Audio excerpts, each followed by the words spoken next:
Jacob and Esau. Understanding leprosy for educational purposes only. I want to give all the honor, glory, and praises to the Most High Yahawah and His only begotten Son, YAHAWASHI. Double honors to the elders at Great Millstone, taught me the truth through the Spirit. Single elders to the elect. Peace and bless to the 1/3, and to the confusion of faces in the four corners of the earth. Shalom. As you can see, this article came out August 28th, 2025.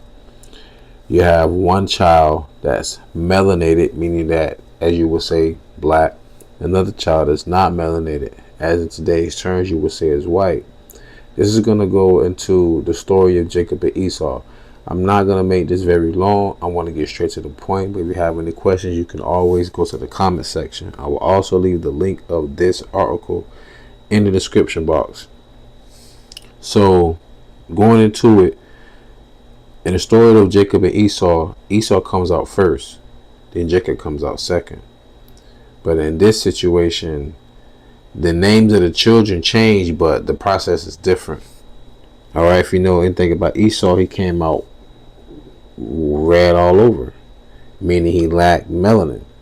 You know, white folks, Caucasian folks, Europeans, but biblically known as Edomites. You smack them in the face, they'll turn red. That's a joke, though, I'm just saying. Or they go out in there, they go out in the sun with a bikini on, and then she takes it off, whatever. She, she's in bathroom, whatever. You can see the lining, Hell, a lot of track and field girls who are Edomites, Europeans.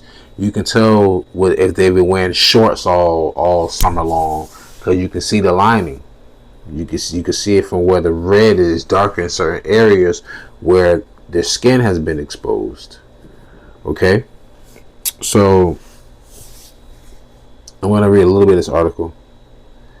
On February 26, 2019, so this happened about 6 years ago, Stacy and Babajid Omarant of Lagos, Nigeria got quite the shock when Stacy delivered identical twins through C-section. One came out black and the other white.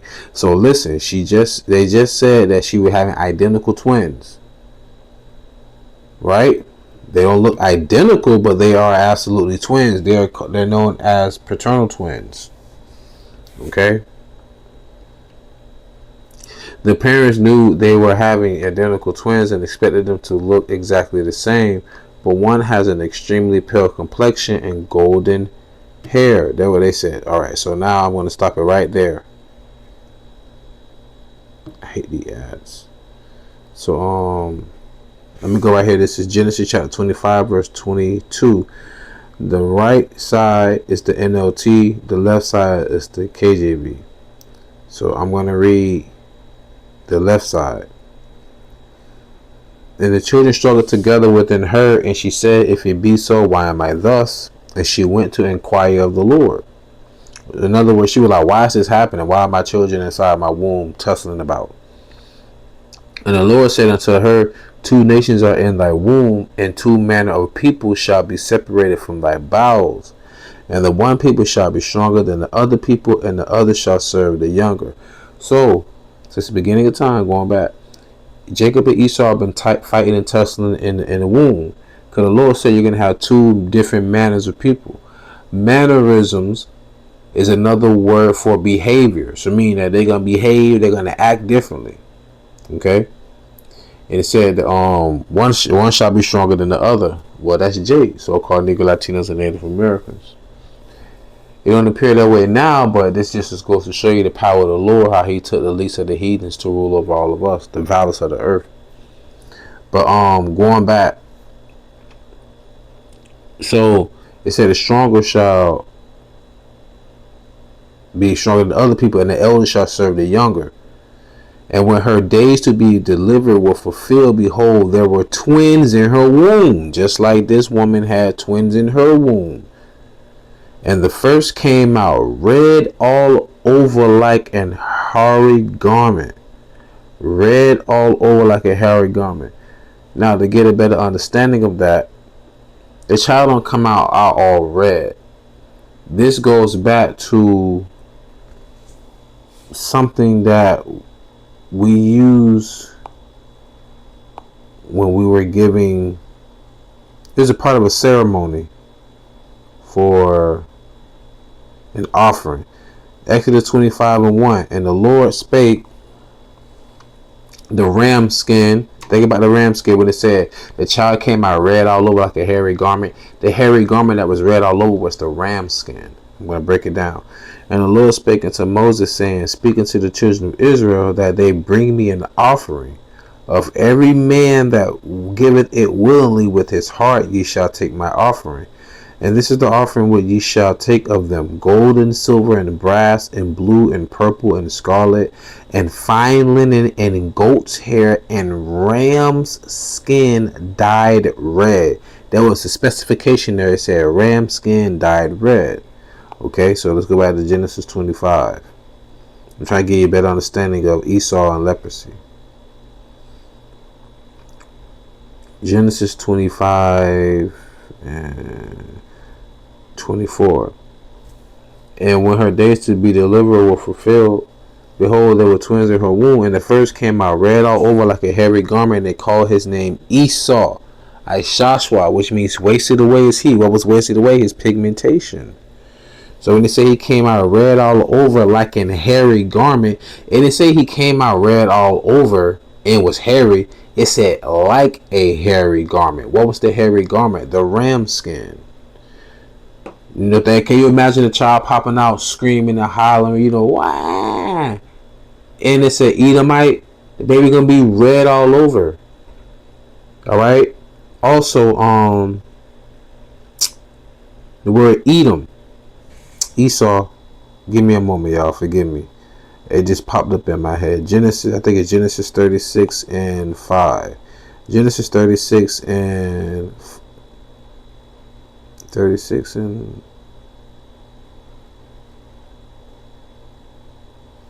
let me just type it in. It should pop up. The word Edom. 25 and 30. There was 136 and 36 and 1, forgive me. So I was there, but so Genesis 36 and 1. Now these are the generation of Esau, who is Edom. So Esau and Edom are synonymous. Now let's go into that word Edom. You can't make this stuff up, y'all. Who is Edom?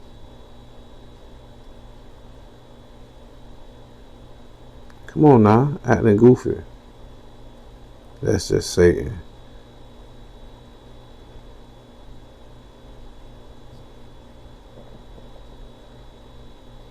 But anyways, Salakia. When you go into the word Edom, it's another word. It just means red. Edom means, there you go. Wow, really? Edom equals red. Edom equals red. Outline, Bible outline. See, if you ever see, you will see Idumea. I think it's in the book of Isaiah. So Edom and Idumea are the same thing. All right, Edom, Esau, Idumea are the same people. Like Jacob and Israel and Jerusalem are the same thing. You understand what I'm saying? So let's go back to Genesis 25.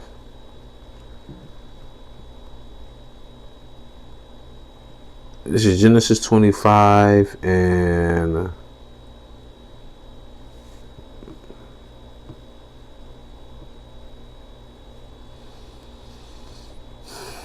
Genesis 25 and 25.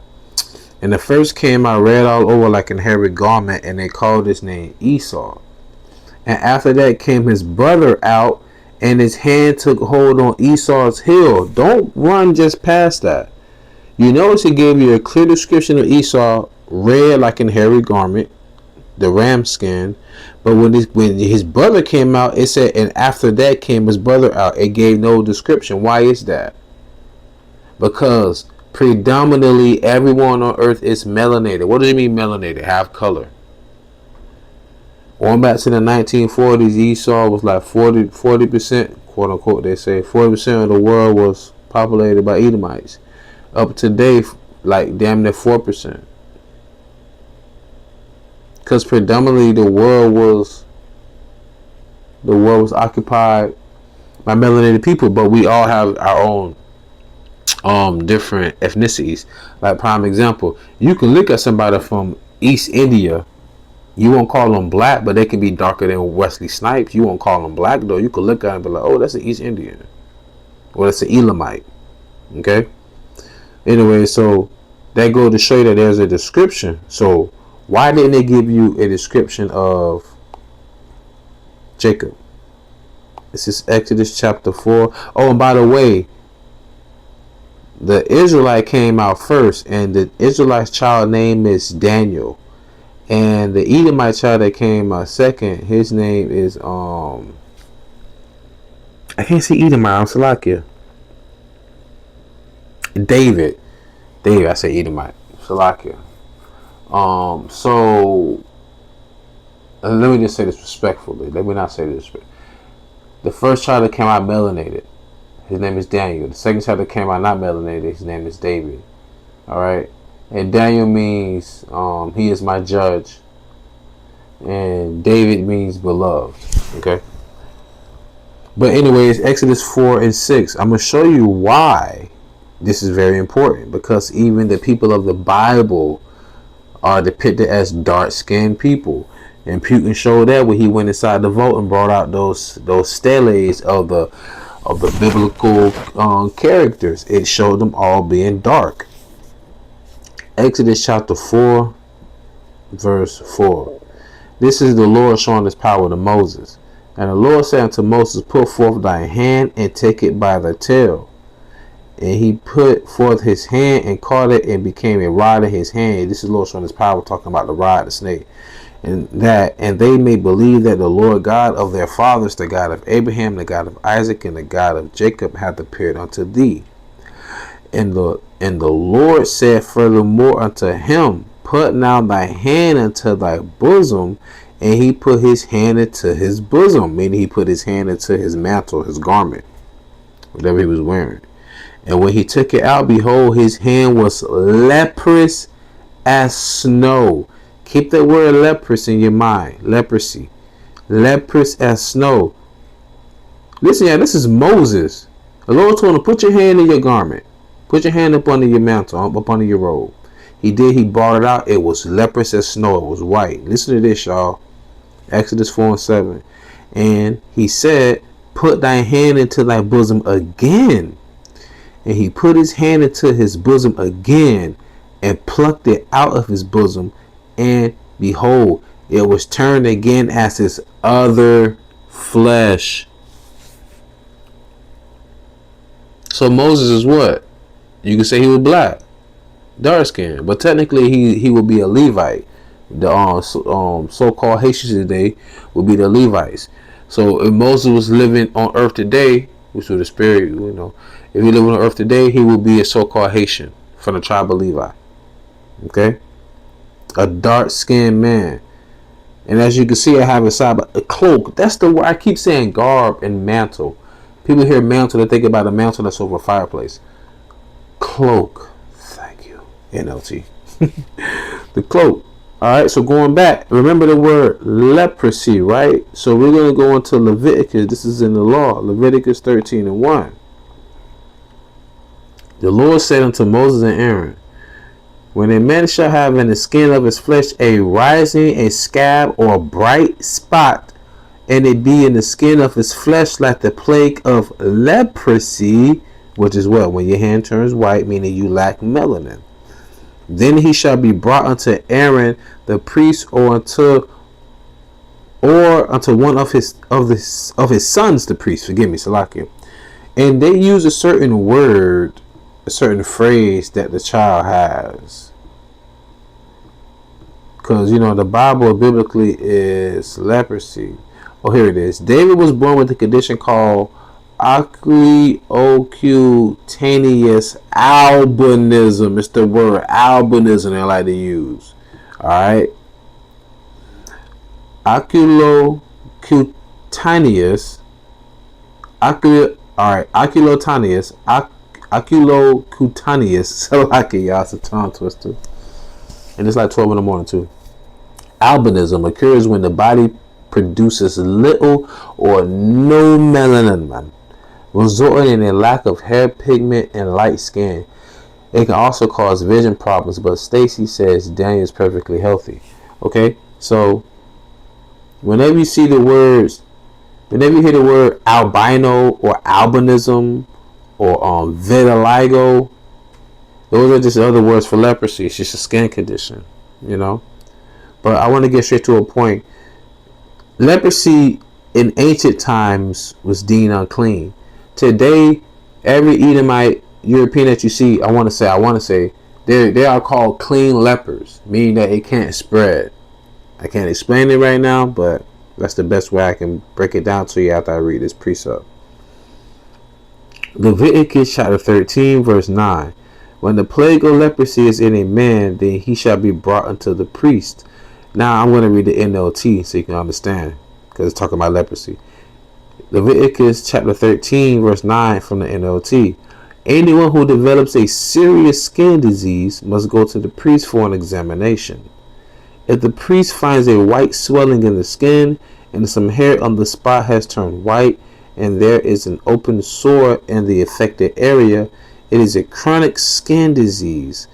Chronic means that you can't cure it and it won't get any better. It's just deteriorating.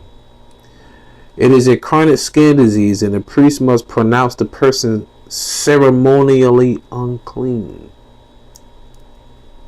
In such cases, the person need not be quarantined, for it is obvious that the skin is defiled by the disease. See, I like that. Now suppose the disease has spread all over the person's skin, covering the body from head to foot. When the priest examines the infected person and finds that the disease covers the entire body, he will pronounce the person ceremonially clean. Since the skin has turned completely white, the person is clean. Okay? So, the people today who lack melanin or pigmentation of color are known as Edomites, Esau. Why they called it Esau? When it was because names are omen. They have meaning. Jacob means supplant, which is he supplanted Esau to get the blessing, but it was fair and square. Esau, you were born Ashashua, which means wasted away. Oh, and Jacob in Hebrew is pronounced YAHAWAH. Ashashua means wasted away. What was wasted away is pigmentation. And it also nicknamed him Edom. And Jacob got his nickname Israel from wrestling with the angel. So Esau synonymous with Edom. Esau, Ashashua, wasted away what? Your pigmentation. Edom, Idawam, which is synonymous with what? Red. It literally means red. Why? Because your skin is translucent. We can see your blood through your skin, through your dermis and your epidermis. Right? So, in conclusion, understanding what Esau, Edom, and leprosy is. Like I said, this is only for educational purposes, not to talk or downplay anyone, because you have to understand that in Jim Crow, they will always have blackface to make fun of us for having melanin, and then there's also a very bad casting system with a lot of the melanated Israelites in a lot of these countries, like down in South America, Central America, Mexico, even down in the Caribbean, because a lot of those light-skinned Israelites are really tares. So a lot of Northern Kingdom here that have a lot of dark-skinned abuelas back in Mexico and Puerto Rico and things like that, and they don't go back and see them, and they begin mistreated and shit. It's not cool. I'm just saying in general. I'm not saying by them they're people, but I'm just saying in general about the other castes who are lighter than them. So it's kind of like the inverse now, because in Africa, whenever someone who doesn't have melanin, someone who suffers from in the Bible it's called leprosy, but today they call it vitiligo or albinism. They'll try and kill them people, for real. So remember it said Esau was running away from among men from the way he acts. So it wouldn't be far-fetched, for Esau to be running away from amongst men. And also it's tell you the characteristics of Esau as a cunning hunter, which Esau loves to explore. He be all in the jungles and the depths of the sea and the crevices of the earth. Jake more of a homebody. We like the crib, even if we in the neighborhood, we ain't too far from the crib. You know, like my I'm gonna close out too. Like my barber's from Cleveland. He said something to me years ago and it makes so much sense. He said, "Bruh, can you tell me something?" He said, "Why do niggas rent cars just to ride around the neighborhood all day with a whole bunch of money? And it's like you been living here your whole life in Florida and you ain't never been to the beach?" But anyway, so with that being said, I truly pray I was edifying and fed. He won't lie either. Stay in the spirit, don't fear it, just endure it. Ask for forgiveness, pray without ceasing, stay humble, remain diligent. Kwame Sha'Allah, Maflaba Ball, Shalom.